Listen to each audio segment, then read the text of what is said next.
اذان کا انتظار کر لیں کیونکہ میں نے بھی آپ سے اپنی بڑی سخت باتیں کرنی ہیں۔ تو آسٹریلیا کا ایک منٹ، آسٹریلیا کا نمبر 1 ٹینس پلیئر، دنیا کا نمبر 1 آسٹریلیا گیا، انہوں نے کہا جی نہیں، جو ہمارا قانون ہے اس کے مطابق اس نے وہ حفاظتی ٹیکہ نہیں لگایا۔ بڑا مسئلہ بن گیا کہ دنیا کا نمبر 1 پلیئر ہے، ان کو انہوں نے کہا کہ نہیں، قانون کے نیچے سب ہے، سب کے لیے کی قانون ہے، اس کو نہیں کھیلنے دیا۔ برطانیہ کا شہزادہ، کسی امریکہ میں کوئی 30 سال پہلے کوئی خاتون کو یاد آیا کہ اس نے کوئی اسے زیادتی کی ہے، وہ عدالت میں چلے گی امریکہ میں، انہوں نے بڑی کوشش کی کہ جو برطانیہ کا شہزادہ ہے، عدالت کا نہیں، قانون کے نیچے سب ایک ہی برابر ہے، وہ اب ثابت کرے آ کے عدالت میں کہ اس نے وہ ٹھیک کہہ رہی ہے یا نہیں۔ لیکن سب سے بڑی بات سن لیں، برطانیہ کا پرائم منسٹر بورس جانسن 1 مہینہ تقریباً ہو گیا، پارلیمنٹ ہی نہیں آگے چل رہی۔ وہ جب جاتا ہے وہ ایک سوال پوچھتے ہیں کہ جی جب قانون آپ نے سب کے لیے بنایا تھا کہ لوگ جمع نہیں ہوں گے، آپ نے کیوں پچھلی باری جب وہ لاک ڈاؤن لگا ہوا تھا، آپ نے کیوں آپ کی ڈاؤننگ سٹریٹ کے باہر آپ نے کیوں لوگ جمع ہو گئے اور آپ نے پارٹی کر لی؟ پاکستان میں خبر ہی نہ بنے، یا اخباروں میں نہیں آنا تھا، وہاں 3 ہفتے سے سارا ملک رکا ہوا ہے اور وہ بیچارہ جواب دیتا پھر رہا ہے۔ یہاں کیا دیکھیں، پنجاب کا جو چیف منسٹر، اس کی چیف منسٹر کی دوران بیٹے کی شوگر مل، مقصود چپڑاسی کے اکاؤنٹ میں تقریباً 4 ارب روپیہ، 400 کروڑ روپیہ آ جاتا ہے، اور دوسرے پتہ نہیں کیا وہ مدثر ہو یا اور کوئی، وہ ان کے اکاؤنٹوں کے اندر مسرور انور اس کے اکاؤنٹوں میں کروڑوں روپے آ جاتا ہے۔ بھئی سب کو پتا ہے کہ اگر وہ بچارے 10,000 روپے ان کی تنخواہ تھی اور یہ پیسہ تو یہ ظاہر ہے چوری کا پیسہ نہیں تو اپنے اکاؤنٹ میں لے آتا۔ ابھی وہ 1.5 گھنٹے کی تقریر کرتا ہے پارلیمنٹ میں، برطانیہ میں ہوتا پارلیمنٹ کیا اس کو شکل کہیں نہیں دکھا سکتا تھا، کیونکہ ان کی اخلاقیات اوپر ہے، امر بالمعروف ادھر چل رہا ہے، جو اللہ کی آیت ہے قرآن کی اس پہ وہ عمل کر رہے ہیں، بدی کو دباؤ اور اچھائی کے ساتھ کھڑے ہو۔ یہاں جب جاتا ہے پارلیمنٹ میں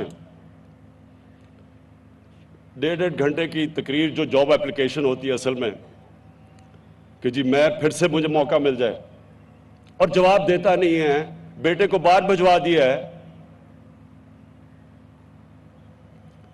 ادھر دوسرے آصف زرداری کو دیکھ لیں، ادھر جی پاپڑ والا، چینی والا، ان کے اکاؤنٹ پیسے آ رہے ہیں کروڑوں روپیہ۔ تو مجھے یہ بتائیں کہ کیسے ملک آگے بڑھ سکتا ہے؟ جس ملک کے اندر بڑے بڑے چوروں کو انصاف کا نظام ان کو سزا ہی نہ دے، صرف چھوٹے چوروں کو پکڑے، اس ملک کا تو کوئی مستقبل ہی نہیں ہے۔ اور وہ حدیث میں ہمارے نبی نے واضح کر دیا ہے، چھوٹے چوروں کو جیلوں میں ڈالو، بڑے چوروں کو پکڑو نہ، وہ ملک تباہ ہو جاتا ہے، کیونکہ بڑے چوروں کی چوری تو ملک کو تباہ کرتی ہے، چھوٹے چھوٹے چور کتنی چوری کر لیں گے؟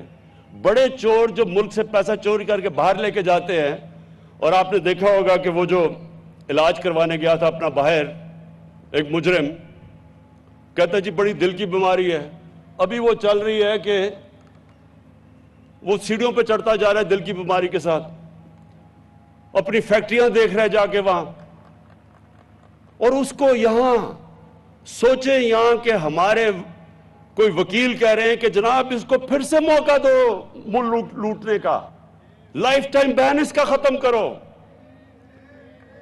میں حیرت ہوتی ہے مجھے کہ جب ایک ملک کو آپ کو تباہ کرنا ہو، بم مارنے کی ضرورت نہیں ہوتی، اچھے برے کی تمیز ختم کریں، ملک تباہ ہو جاتا ہے، کرپشن کو ایکسیپٹیبل کر دیں، ملک تباہ ہو جاتا ہے۔ جب چوری میں کوئی برائی نہیں ہے تو محنت کون کرے گا؟ میں کیوں پڑھوں اور محنت کروں اور 12 گھنٹے کام کروں جبکہ قبضہ کرو اور گورنمنٹ پلاٹ پہ اربوں روپیہ بنا لو؟ میں محنت کیوں کون کرے؟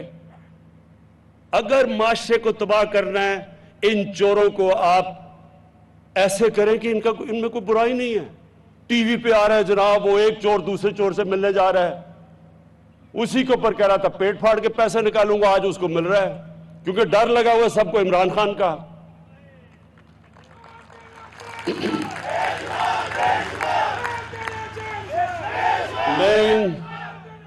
میں ان ڈاکوؤں کے ٹولوں کو ایک آخر پیغام دینا چاہتا ہوں. تم نے جو بھی کرنا ہے, میں 3-3.5 سال سے سن رہا ہوں, آج گیا تو کل گیا اور پرسوں گیا, خواہشیں ان کی لگی ہوئی ہیں کیونکہ ان کو ڈر ہے کہ انہوں نے پکڑے تو جانا ہی ہے.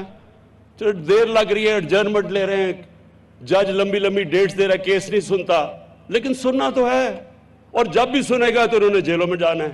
تو جلدی پڑی ہوئی ہے سب کو کہ جلدی اس کو فارغ کرو, نہیں تو ہم سارے اکٹھے چلے جائیں گے جیل میں. اس لیے آپ پیٹ پھاڑ کے بجائے پیٹ پھاڑ کے پیسہ نکالنے کے آپ پیٹ اکٹھے مل رہے ہیں, پیٹ مل رہے ہیں اب اکٹھے.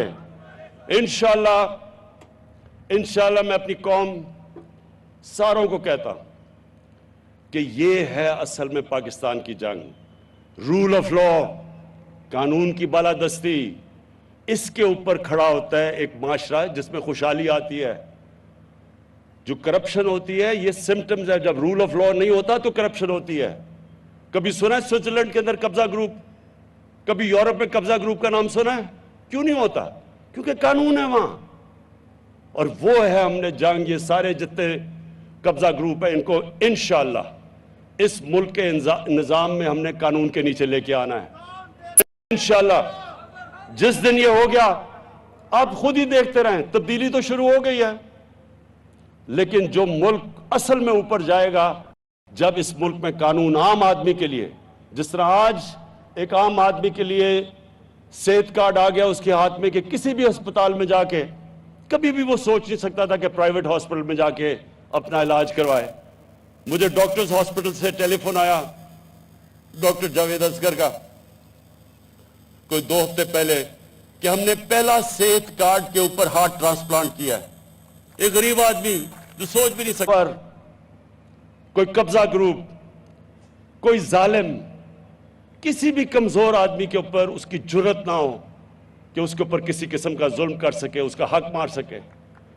ہماری عورتیں جو ہیں جن کو حق نہیں دیا جاتا جائیداد میں, ان کا شریعت میں حق ہے کہ جائیداد میں ان کو حق ملنا چاہیے, لیکن ان کو حق نہیں دیا جاتا. انشاءاللہ یہ ہماری گورنمنٹ پہلی ہوگی کہ جو حق دلوا کے رہے گی اپنی عورتوں کو کہ ان کو بھی جائیداد میں ان کا پورا حق ملے. ہم سمجھتے نہیں ہیں کہ ہمیں تو ہماری عورتوں کو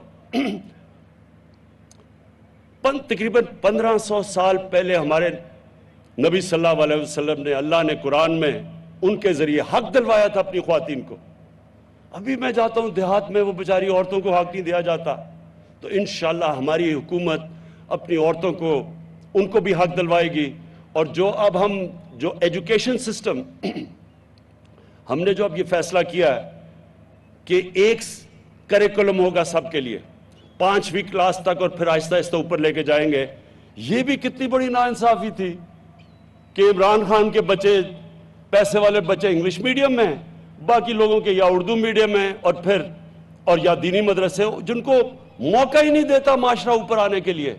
تو انشاءاللہ یہ بھی ہمارا 5 کلاس تک بڑی مشکلوں سے ہم نے ڈیولپ کیا ہے. اب انشاءاللہ ہم اوپر لے کے جائیں گے اور اس ملک کے اندر ایک کریکولم اور ایک قوم بنائیں گے. میں آخر میں عثمان بزدار آپ کو خاص طور پہ خراج تحسین پیش کرتا ہوں کہ جو ڈیولپمنٹ اب پنجاب میں ہو رہی ہے, میں اب یہ چاہتا ہوں کہ بجائے ایسے ہی ٹی وی ٹاک شوز پہ کہ جی وہ تباہ ہو گیا پنجاب, میں یہ چاہتا ہوں کہ ایک نیوٹرل امپائر بٹھائیں اور بتائیں کہ پچھلے 5 سال وہ جو ڈرامہ باز تھا اس نے کیا کیا پنجاب کے لیے, اور ابھی 3.5 سال میں اب ہماری حکومت نے پنجاب کے لیے کیا کیا ہے. میں چیلنج کرتا ہوں کہ کوئی مقابلہ ہی نہیں ہوگا, کیونکہ اس نے تو سارا اپنی ٹی وی کے اوپر اور اشتہاروں میں کام کیا ہے. یہ اصل کام ہو رہا ہے. پہلی دفعہ آپ دیکھیں گے مشکل حالات کے اندر پنجاب کے اندر صحیح کام ہو رہا ہے. اور جو بھی ہماری اسکیمیں تھیں اب وہ زمین پہ آنے والی ہیں, اور آپ دیکھیں گے کہ ہر روز آپ نئی بڑے بڑے پروجیکٹس آپ کے سامنے آئیں گے.